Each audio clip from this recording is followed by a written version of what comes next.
लालची बहू। एक बार की बात है, एक शहर में एक परिवार रहता था जिसमें एक लड़का और उसके माँ बाप थे। वह बहुत अमीर तो नहीं थे, लेकिन उनमें प्यार बहुत था। कुछ दिनों के बाद उस लड़के की शादी हो गई। उसकी शादी सलोनी नाम की लड़की से हुई। वह बहुत लालची थी। वह अपने पति को किटी पार्टी में जाने के लिए बार बार नए कपड़े और गहने लाने को बोलती थी। उसके पति ने उसको समझाया कि अपने बराबरी वालों से ही दोस्ती करना चाहिए। अगर तुम महीने में 10 बार किटी पार्टी में जाओगी तो तुमको हर बार नए कपड़े और गहने कौन दिलाएगा। लेकिन वह अपने पति से ही झगड़ा करना शुरू कर देती थी और बोलती थी कि अगर मैं नए कपड़े गहने पहनकर नहीं जाऊंगी तो मेरी सहेलियां मेरा मजाक उड़ाएंगी। तुम ज्यादा कमाने की तो सोचते नहीं, बल्कि मुझे ही रोकते रहते हो। इसके बाद वह अपनी सास के पास गई और बोली, माँ जी, आप मुझे अपने गहने दे दीजिए। मुझे किटी पार्टी में पहन कर जाना है। उसकी सास हैरान होकर बोली, हमारे समय में बहू अपनी सास को गहने रखने के लिए देती थी, लेकिन तुम मुझसे ही गहने मांग रही है। उसकी इन हरकतों से सारा परिवार दुखी था। एक दिन सलोनी की सहेली शिल्पा घर आई। उसने सलोनी की सास से सलोनी के बारे में पूछा।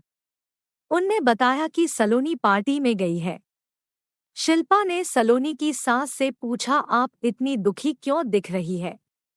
तब उनने सारी बात बताई कि सलोनी किस तरह बार बार नए गहने और कपड़े की डिमांड करती है और सारे पैसे इन पर ही खर्च कर देती है। वह शिल्पा से पूछती है कि ज्यादा जरूरी क्या है, रोटी या ये दिखावा। शिल्पा ने कहा कि जरूरी तो रोटी ही है, लेकिन सलोनी को यह बात समझानी होगी। सलोनी की सास ने पूछा, वह कैसे। इसके बाद शिल्पा ने कहा, देखते जाइए।